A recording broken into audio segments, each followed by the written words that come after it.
Eliseo Imperial Castro, mejor conocido en el mundo criminal como el Cheyo Anthrax, fue asesinado la tarde del 30 de mayo de 2024 mientras transitaba por una avenida del sur de Culiacán, en Sinaloa.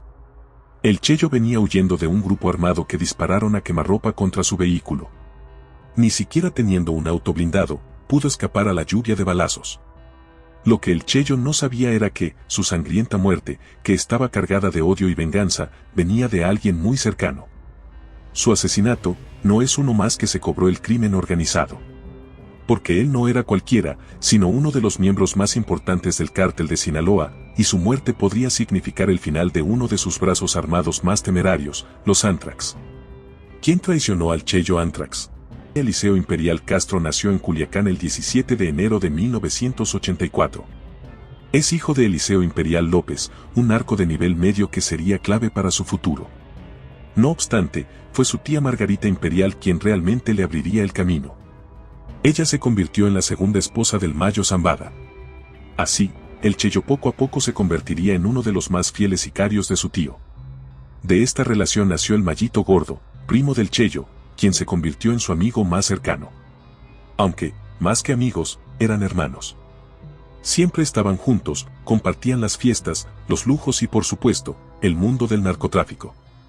A lo largo de su trayectoria criminal, el Cheyo Anthrax siempre se mantuvo cercano a la familia Zambada García, se le dejó ver en varias fotografías con sus primos, Vicentillo, Mayito Flaco y Mayito Gordo. Es por esto que el Cheyo no era un sicario más del cártel de Sinaloa, era parte de la familia, un eslabón importante entre los líderes más peligrosos como lo era el Mayo. A sus tan solo 20 años se había convertido en el guardaespaldas personal del Mayito Gordo. Se dice que era tan cercano a su primo, que incluso estaba con él cuando este fue detenido en noviembre de 2014, aunque Cheyo logró escapar, demostrando su astucia. Gracias a esto, su tío, el Mayo Zambada, lo envió a las zonas más conflictivas, porque confiaba en él y en sus capacidades.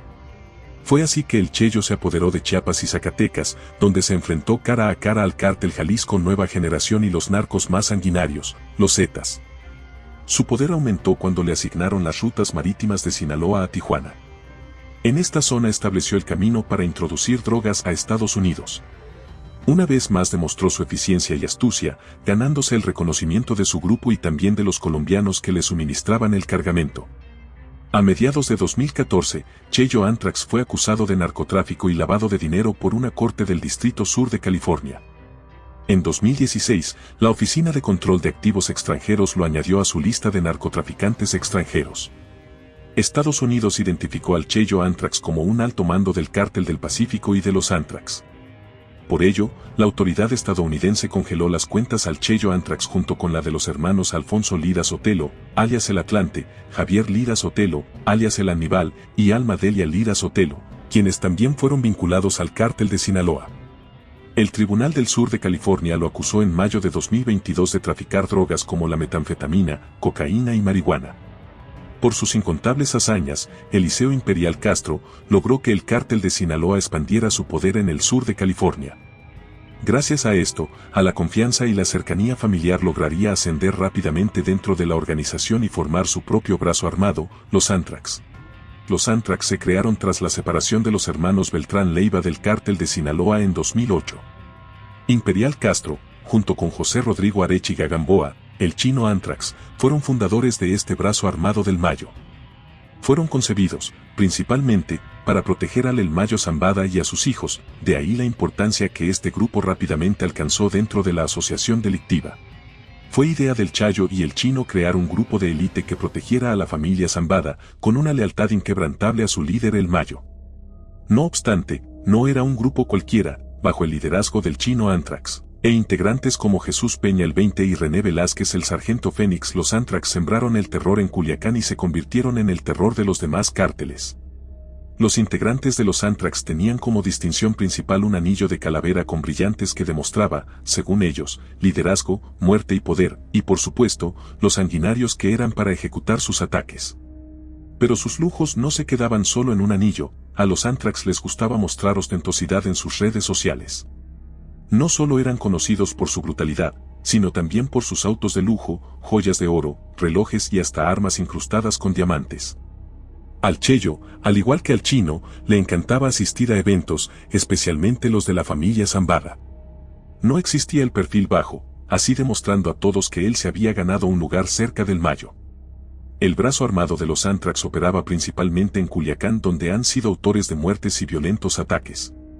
En un mes se le adjudicaron 116 homicidios en Culiacán, de los cuales 24 eran policías, convirtiéndose así en la unidad más peligrosa y sanguinaria del cártel de Sinaloa.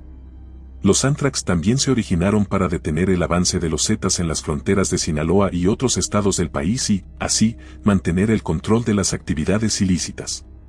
El liderazgo estaba dividido entre el Cheyo en Culiacán y Rafael Guadalupe Félix Núñez el Changuito Anthrax en Manzanillo, Colima. Esta división estaba meticulosamente planeada, ya que podían controlar las rutas del Pacífico como las operaciones tierra adentro. Los Anthrax controlaban zonas que limitaban con los territorios de los Ninis, el grupo armado de los Chapitos. Zonas que el Cheyo protegía con mano dura, además de cuidar las zonas de distribución que atravesaban la ciudad. Pero el poder del Cheyo se extendía más allá de Culiacán. Junto con la Rana, hicieron un corredor marítimo desde las costas de Sinaloa hasta Tijuana y Mexicali, desde donde introducían cargamentos a California. Esto enojó a los Chapitos, quienes intentaron, en varias ocasiones, robarse estos puertos, generando varios baños de sangre. Este grupo, especialmente violento, al principio fue liderado por Rodrigo Arechiga, alias Chino Anthrax, hasta su asesinato en Sinaloa en mayo de 2020. Luego de su muerte, el mando de la célula criminal de los Anthrax había pasado a manos de Imperial Castro, también apodado como el Soldado Imperial. No obstante, la periodista e investigadora narco, Anabel Hernández, aseguró que fue el propio Mayo Zambada quien traicionó al Chino Anthrax y lo entregó a la justicia de Estados Unidos en 2013. Según algunas versiones, el Chino viajó a Sinaloa con un GPS, pidió reunirse con el Mayo para revelar su ubicación. Sin embargo, el señor del sombrero descubrió el plan y decidió asesinarlo. Junto al líder de los Anthrax cayeron su hermana y su cuñado. Su muerte quedó grabada como un mensaje para cualquiera que intentara traicionar al Mayo Zambada. Nada ocurre en Culiacán o en los alrededores sin el permiso de los jefes. Quien intentara traicionar al cártel de Sinaloa tenía los días contados. Pero al parecer, para el Cheyo Anthrax no fue suficiente la muerte de su compañero para entender la gravedad de esta advertencia. 30 de mayo, la Secretaría de Seguridad Pública Estatal reportó a una persona de sexo masculino sin vida por disparos de arma de fuego al interior de una camioneta Chevrolet Colorado, de color blanco, que estaba sobre la carretera internacional México 15, en la salida sur de la ciudad de Culiacán. No era nadie más que uno de los sicarios más buscados y también más temidos, el Cheyo Anthrax. ¿Cómo sucedió la muerte del último líder de los Anthrax? Poco después de las 2 de la tarde, los enemigos del Cheyo siguieron por detrás a su vehículo. Si bien se percató de esto, no tuvo tiempo de escapar cuando 15 disparos atravesaron el blindaje de su vehículo. El sicario creía estar a salvo en su camioneta, pero rápidamente se dio cuenta de que estaba enfrentándose a personas que no le darían tregua. Era un ataque planificado y el objetivo era su cabeza. El ataque fue con precisión militar, hecha por 4 sicarios. La camioneta del Cheyo terminó con varios impactos de bala en el cofre y parabrisas, lo que obligó al sobrino del Mayo Zambada a bajar la velocidad y detenerse junto al camino. Los sicarios tuvieron tiempo de bajar y disparar ráfagas de rifle, aparentemente cuerno de chivo, antes de que las sirenas de la policía llegaran a la zona. Cuando las autoridades llegaron a la sangrienta escena, la camioneta estaba rodeada de un mar de sangre, un aproximado de 40 casquillos de armas de fuego estaban esparcidos por la carretera. Al menos 3 de los 40 balazos que dispararon contra el Cheyo Anthrax impactaron en su rostro, quien yacía recargado en el asiento del conductor con el rostro ensangrentado. Dentro de su vehículo tenía un arsenal de ataque que no llegó a usar. La muerte del Cheyo fue considerada como un duro golpe para la facción superior de la organización criminal. Su muerte fue tan impactante para el cártel de Sinaloa que amenazaron con torturar a quien compartiera imágenes del cuerpo sin vida de uno de los brazos más poderosos de su organización. ¿Pero quién asesinó al Cheyo? ¿Fueron sus enemigos los Chapitos? ¿O fue alguien más cercano? ¿Quién lo mató? En un principio, el asesinato del Cheyo Anthrax se atribuyó a la disputa que mantenían los Chapitos contra la facción del cártel de Sinaloa comandada por el Mayo Zambada, previo a su detención de este último el 25 de julio y el estallido de la guerra el 9 de septiembre. Incluso después de la detención del ex líder del cártel de Sinaloa, Algunos analistas consideraron que el asesinato de Eliseo Imperial Castro correspondía a una violencia quirúrgica que derivó en la presunta traición de los Chapitos al Mayo Zambada. Sin embargo, las autoridades de Estados Unidos revelaron otra versión muy distinta y que nadie vio venir. Antes de eso, en su funeral, hubo un detalle que muchos no pudieron pasar por alto. En su despedida una corona de flores destacó entre todas. Esta era enviada por el Mayo Zambada, su líder, su tío, la persona en la que siempre había confiado. A simple vista parecía un detalle para la persona que siempre había cuidado a la familia Zambada. ¿Pero qué significaba esto en realidad? Un día antes de la primera audiencia del Mayo Zambada en la Corte de Distrito Este de Nueva York, el periodista Keegan Hamilton difundió un documento oficial que revelaba que el Mayo se había enterado que su sobrino, el Cheyo Anthrax, estaba presuntamente cobrando deudas a nombre de su Eli sin su autorización, por lo que el señor del sombrero ordenó matarlo 2 meses antes de su captura. Nadie podía creer que esto fuera cierto. Pero el Cheyo había traicionado a su propia familia, había sido el quien había mordido la mano de quien le daba de comer. Se cree que el Cheyo también habría negociado con la DEA, para así dejar atrás su vida criminal. Lo que tenía que hacer era dar información del cártel de Sinaloa y los hijos del Mayo, a cambio de clemencia. Una traición similar a la de su antecesor el chino Anthrax. Pero esta traición no era la única del líder de los Anthrax. En 2022, Zambada comenzó a tener problemas de salud por lo que decidió delegar más tareas a su hijo el Mayito Flaco. En ese momento el Mayo no lo sabía, pero este movimiento sería clave para que saliera a la luz la verdadera cara del Cheyo, aquel hombre en quien había confiado ciegamente hasta a su propia familia. Como si de un mal presentimiento se tratase, el Mayito Flaco comenzó a investigar a todas las personas que rodeaban a su padre. Así descubrió que el Cheyo había estado robando cargamentos de droga que revendía en Tijuana. ¿Cómo había logrado hacer esto sin que nadie se percatara? Si en algo se caracterizaba el líder de los Anthrax, era en su astucia. Su plan había sido cerrar acuerdos millonarios con proveedores mexicanos a nombre de los Zambada. Luego, mentía diciendo que los cargamentos habían sido decomisados y después revendía los paquetes en Tijuana, por lo que se quedaba con todo dinero sin que pasara por la mano de los Zambada. Con esta traición a flor de piel, el Mayito Flaco le mostró las pruebas a su padre, quien no podía concebir que luego de tantos años de hermandad, la persona que menos esperaba le clavara un puñal por la espalda. Este fue un momento duro para el líder narco, aquel joven que había visto crecer, que había protegido a su familia, los había traicionado de la peor manera. Fue así que le encargó a su hijo la ejecución del traidor y luego envió un arreglo floral que por un lado mostraba el respeto que había tenido en vida por él, pero también marcando el final de su vida y cortando lazos que alguna vez los unieron. El Cheyo Anthrax se convirtió en el último líder de los Anthrax ahora, dando fin al brazo armado más violento de México. ¿Pero qué ocurrió después de su muerte? La muerte del Cheyo Anthrax fue un antes y un después para los Anthrax, el grupo más temido de Culiacán. Ahora solo quedaba el liderazgo del El Changuito en Colima y los vestigios de la organización en Culiacán. Esta debilidad fue la oportunidad que los Chapitos tanto habían esperado para expandir su control.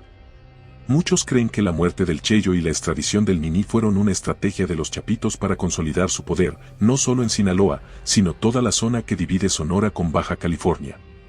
No obstante, el verdadero golpe a la organización fue la última detención del Chapo Guzmán y su posterior extradición. Producto de esto, el cártel de Sinaloa se dividió en dos grandes facciones, quienes defienden a los hijos de Guzmán Loera, conocidos como los Chapitos, y aquellos que siguen al Mayo Zambada. Con este fraccionamiento, los hijos del Chapo asumieron su liderazgo al frente del Cártel del Pacífico e iniciaron una guerra en contra de quien fue el principal socio de su padre, Zambada García. Los hijos de Guzmán Loera sienten que merecen quedarse con el control absoluto del Cártel de Sinaloa tras el arresto de su padre. Esto dio paso a una disputa entre las dos facciones, los Chapitos y los fieles al Mayo, cuyo brazo armado serían los Anthrax. El enfrentamiento entre ambas facciones ha sido más evidente durante los últimos años, donde no solo participaron los propios líderes, sino también los brazos armados y células criminales a su servicio presente en Sinaloa y otras entidades clave para el tráfico de drogas, como Sonora y Baja California. Pero eso no es todo. Las tensiones entre ambas facciones escalaron hasta que, un mes después del asesinato del chino Anthrax, se reportó un tiroteo de varias horas en los límites de Culiacán, que dejó un saldo de 16 muertos de ambos bandos. Aunque algunos reportes creen que los Anthrax únicamente operaron de 2008 a 2014, se dice que bajo el liderazgo de El Cheyo Anthrax, los remanentes de esta célula criminal participaban activamente en la guerra contra los chapitos. Inclusive, el periodista José Luis Montenegro señaló que la muerte del Cheyo Anthrax podría haberse registrado a causa de la expansión territorial de los hijos de El Chapo Guzmán. Evidentemente la gente de El Mayo, Zambada, algunos remanentes del cártel de Caborca y de El Guano le están causando cierta incomodidad a los chapitos. El Cheyo Anthrax realmente era una pieza fundamental para la estructura financiera del cártel de Sinaloa, ahora abatido, ha abierto el camino para la expansión de los hijos del Chapo. La realidad es que es poco probable que la muerte del Cheyo traiga consigo impactos mayores en la organización interna y las dinámicas criminales del cártel de Sinaloa. Porque esta organización criminal ha sido construida internamente a manera de red. Esto quiere decir que no es una estructura jerárquica. Por el contrario, está compuesta por diferentes facciones criminales que cooperan entre sí. Estas facciones criminales, a su vez, tienen bajo su mando numerosos operadores, jefes de plaza y subcontratistas que permiten que las dinámicas criminales se mantengan a flote. Esto ha sido un elemento clave para blindar al grupo criminal, pues cada integrante puede ser fácilmente reemplazado, por lo que las muertes y capturas no suelen generar grandes afectaciones en el grupo. Pero hay una realidad que azota a uno de los cárteles más temidos de México: la guerra entre los chapitos y la Malliza ha llevado a más de 800 muertos. No solo han sido víctimas sus rivales, policías, empresarios y políticos locales, sino también muchos civiles. Muchos de los residentes creen que el cártel de Sinaloa no volverá a ser el mismo después de esto, está más débil, más dividido y más desgarrado por luchas internas que nunca antes. Algunos presumen que el grupo que resulte vencedor quedará debilitado. Aquello podría incentivar a que otro grupo del crimen organizado, como el cártel Jalisco Nueva Generación, busque una toma hostil. Si lo anterior ocurre, podrían haber más episodios de violencia. Mientras la guerra continúa, las muertes y las traiciones siguen siendo moneda corriente. Historias como la del Cheyo Anthrax habrá muchas más.